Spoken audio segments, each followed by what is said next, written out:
여러분 안녕하십니까? 목회자 텐국수의 김진양입니다. 오늘은 넘버즈 242호입니다. 오늘 다룰 주제는 용서입니다.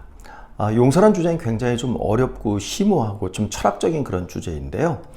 용서와 관련된 영화 그러면 여러분들이 그 밀양이라는 영화를 쉽게 떠올릴 수 있으실 겁니다. 근데 이제 밀양이라는 영화를 보면 용서라는 주제를 다루고 있는데 그 결론 자체가 열린 결말로 나오기 때문에 이 영화를 통해서 어떤 결론을 얻기 쉽지는 않습니다. 그만큼 이제 용서라고 하는 것이 어려운 그런 문제이기 때문에 그런 것 같습니다. 그래서 오늘 넘버즈 242호를 통해서는 기독교인들이 용서를 어떻게 생각하고 있는지 한번 살펴보도록 하겠습니다. 먼저 용서라고 그런다는 것은 우리 사회에서 많은 사람들이 서로가 서로에게 피해를 주고 가해를 하고 이런 상황을 얘기하는 거죠. 그런 사회는 그만큼 이제 갈등이 많은 사회입니다. 그래서 기독교인들이 갈등을 어떻게 바라보고 있는지 한번 살펴봤습니다. 먼저 우리 사회에서 갈등이 어느 정도 심각하냐 이런 질문을 해봤는데요. 이 질문에 대해서 89%가 우리 사회에서 갈등이 심각하다라고 이야기하고 있습니다. 심각하지 않다고 응답한 비율은 11%밖에 되지 않아서 우리 사회는 가히 갈등으로 점철된 그런 사회라고 얘기할 수 있고요. 이 문제는 저희가 넘버즈에서 예전에도 다룬 바가 한 번 있습니다. 그만큼 갈등 사회가 대한민국 사회이다라는 걸 저희가 알 수 있겠습니다.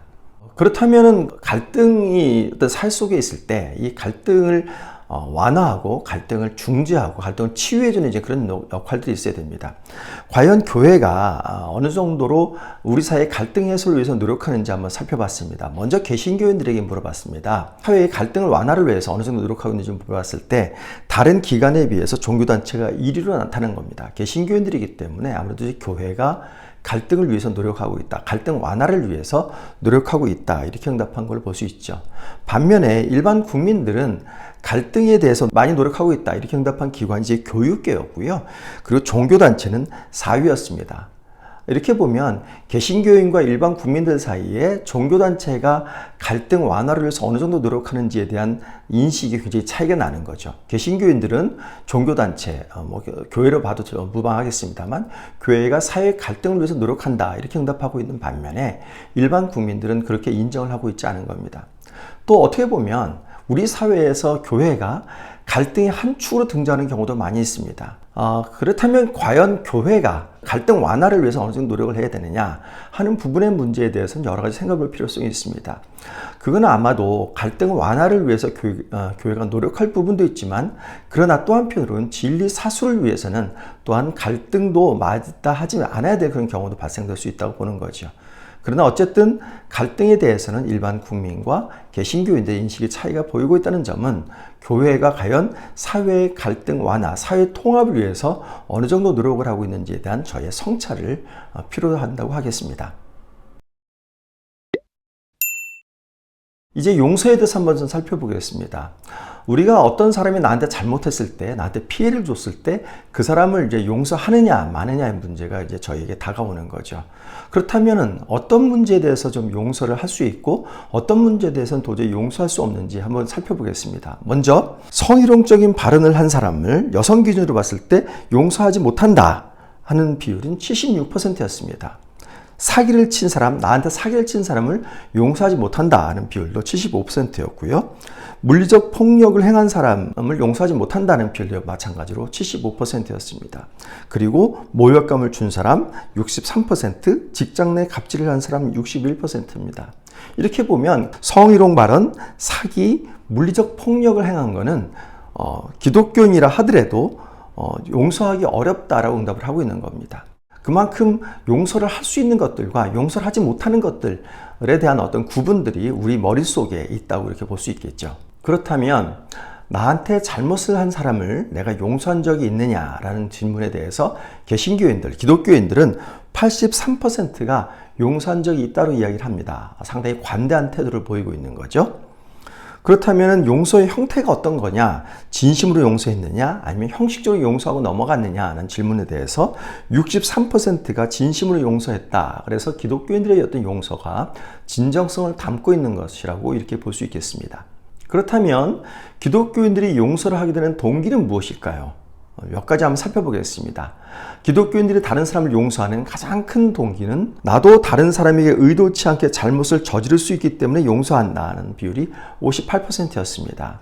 두 번째로는 상대방이 진심으로 용서를 구했기 때문에 먼저 화해를 청해서라는 비율이 46%였고요. 세 번째로는 상대방을 용서하고 화해하는 것이 크리스천다운 삶이라고 생각하기 때문에 라는 응답한 비율이 33%로 3위로 나타났습니다. 근데 이 상대방을 용서하고 화해하는 것이 크리스천다운 삶이다 라는 이유는 신앙 단계를 볼 때 1단계보다는 4단계, 즉 신앙 단계가 높을수록 응답한 비율이 높은 겁니다. 그러니까 신앙이 좋은 사람일수록 다른 동기보다는 내가 기독교인이기 때문에 용서해야 된다 이렇게 응답한 비율이라는 거죠. 이 부분에 대해서는 뒷부분에 다시 한번 좀 깊게 살펴보겠습니다. 다음으로는 종교와 용서에 대한 어떤 관계에 대한 인식을 한번 살펴보겠습니다. 먼저 개신교인이어도 상황에 따라 용서할 수 없는 일이 있다에 대해서는 77%가 동의하고 있습니다. 그러니까 개신교인이라고 해서 모든 걸 다 용서할 수 있는 게 아니라 용서할 수 있는 것과 없는 것이 구분되어 있다는 이야기죠. 앞에서 보셨을 때 성희롱적인 발언이라든지 이런 발언에 대해서는 용서하는 것이 어렵다라고 응답한 비율이 꽤 높게 나타났죠. 그것과 일맥상통하는 것이라고 이야기할 수 있겠습니다. 다음으로 타인과 갈등이 생겼을 때 기도를 하면 용서하는 마음이 생길 수 있다. 63%입니다. 앞에서 용서하는 동기를 보면 크리스천다운 삶이기 때문에 용서를 한다는 응답이 나타났는데요. 그것과 유사하게 기도를 하면 내 마음속에 하나님께서 용서하는 마음을 주신다라고 응답한 비율이 63% 꽤 높은 거죠.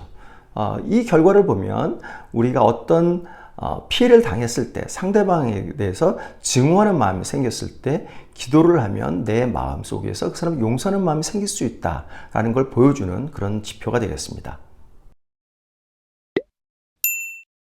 성경은 우리에게 다른 사람을 용서할 것을 분명히 가르치고 있습니다. 마태복음 6장 14절에 너희가 사람의 과실을 용서하면 너희 천부께서 너희 과실을 용서할 것이다 라고 이야기하고 있고요. 누가복음 17장 3절에 너희는 스스로 조심하라. 만일 내 형제가 죄를 범하거든 경계하고 회개하거든 용서하라 라고 이야기를 하고 있습니다. 성경은 분명히 용서를 이야기하고 있습니다. 제가 앞에서 말씀드렸을 때 용서와 관련된 영화로 밀양을 말씀드렸습니다. 전도연 배우가 주연인 밀양이었는데요. 밀양 줄거리를 보면 남편이 죽은 이후에 어린 아들을 데리고 남편의 고향인 밀양으로 내려온 시내, 전도연이었죠. 시내가 그 어린 아들이 밀양에서 웅변학원 원장으로부터 살해를 당합니다. 이것을 괴로워하던 시내는 기독교를 믿게 되고 그렇게 기독교 신앙으로 이제 그 살인자를 용서해야 되겠다라고 해서 면회를 갑니다. 그런데 그 살인자는 너무나 평온한 얼굴로 있고 시내에게 이렇게 얘기합니다. 하나님이 나를 용서하셨습니다. 라는 이야기를 듣게 됩니다. 이때 시내는 충격을 받습니다. 피해를 당한 건 내 아들을 죽임을 당한 건 난데 왜 하나님이 용서하느냐? 용서를 해도 내가 해야지 왜 하나님이 용서하느냐? 라고 하는 생각이 들면서 충격을 받고 갈등에 휩싸이게 됩니다. 신앙에 대해서도 의문을 던지게 되는 거죠. 그러면서 시내는 내적 갈등이 심해져서 결국은 자살까지 시도하게 됩니다. 우리는 이 영화를 통해서 과연 용서란 무엇이고 용서는 어떤 순간에 어떻게 이루어져야 되는 것인지에 대한 깊은 성찰을 하게 되는 계기를 얻을 수 있습니다. 또 다른 영화가 있습니다. 2011년도에 나온 영화 오늘이라는 영화인데요. 송혜교 배우가 주연을 한 영화입니다. 송혜교 배우는 이 영화 오늘에서 다혜라는 주인공이 나타났는데 다혜는 사랑하는 애인과 같이 데이트를 하던 중에 어떤 고등학생이 오토바이를 몰다가 다혜의 애인을 죽이게 된 거죠. 그때 다혜는 그 애인을 죽인 범인 고등학생을 용서하려고 합니다. 영화에 이런 프롤로그가 나옵니다. 1년 전 나의 생일날 사랑하는 그 사람이 세상을 떠났습니다. 그를 죽인 이는 17살 고등학생이었습니다.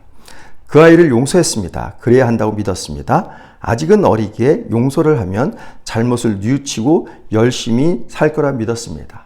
그래서 탄원서를 내고 그 고등학생을 용서했습니다. 하지만 그 고등학생은 다시 풀려나서 다시 오토바이 교통사고를 일으켜서 다른 사람을 죽이게 됩니다. 이때 다혜는 이렇게 얘기합니다. 하지만 제 용서가 사람을 죽였습니다. 라고 이야기를 합니다. 자, 밀양이라는 영화와 오늘이라는 영화를 통해서 우리는 용서가 무엇인지 한번 깊이 성찰해 볼 필요성이 있습니다. 용서라고 한다는 것은 누가복음 말씀에 네 형제가 죄를 범하고 회개하거든 용서하라 라고 이야기를 하고 있습니다. 즉 용서는 가해자의 진정한 회개가 전제가 되어야 된다는 걸 이야기합니다. 영화 밀양에서 살인자가 피해자에 대한 진정한 회개가 없을 때 그 잘못을 피해자는 받아들일 수 없고 그 피해자가 용서해 줄 수 없는 상황이었던 겁니다. 마찬가지로 다혜의 애인을 죽인 고등학생이 진정한 사과가 없이 그냥 용서를 해줌으로 말미암아 그가 다시 사람을 죽이게 만든 결과를 낳게 되는 거죠. 즉 가해자의 진정한 회개가 그 전제가 돼야 용서를 할 수 있는 겁니다. 한편으로 피해자 입장에서 보면 용서는 결코 값싼 감정적 행위가 아닙니다. 그리고 종교적인 만족을 얻기 위한 행위도 아닙니다. 용서는 가해자의 진정한 사과가 있어야 될 뿐만 아니라 피해자가 그 피해로 받은 정신적인 상처 그리고 영적인 문제들 혹은 물리적인 피해들이 완전히 피해가 복구되어야 가능할 것을 이야기를 합니다. 영화 밀양은 이렇게 끝납니다. 자해 끝에 병원에 입원했다 퇴원한 신혜가 집에 돌아와서 머리를 자르기 위해서 거울을 들고 햇볕이 밝게 내리쬐는 마당으로 나옵니다. 그리고 거울을 바라보는데 이때 신혜를 사랑해서 계속 신혜를 쫓아다니면서 신혜를 돌봐주고 신혜를 아껴주던 종찬이라는 남자가 나타나서 신혜의 거울을 들어줍니다. 그러면서 밝은 햇볕이 내려쬐면서 영화는 끝이 나게 됩니다. 바로 이런 것처럼 신혜가 새롭게 치유될 수 있었던 데는 종찬의 그런 끊임없는 사랑이 필요한 것이었고 그리고 밝게 내리쬐는 햇볕, 즉 하나님의 사랑이 필요했던 겁니다. 즉 우리가 용서를 진정으로 상대방을 용서하기 위해서는 그 피해자에 대해서 주위에 관심과 사랑이 있어야 되고 하나님께서 그 피해자를 사랑한다는 사실 피해자 스스로 깨달을 때 피해자가 가해자를 진정으로 사랑할 수 있게 될 것입니다. 네, 이상으로 넘버즈 242호 말씀드렸습니다. 다음 주에 다시 찾아뵙겠습니다. 감사합니다.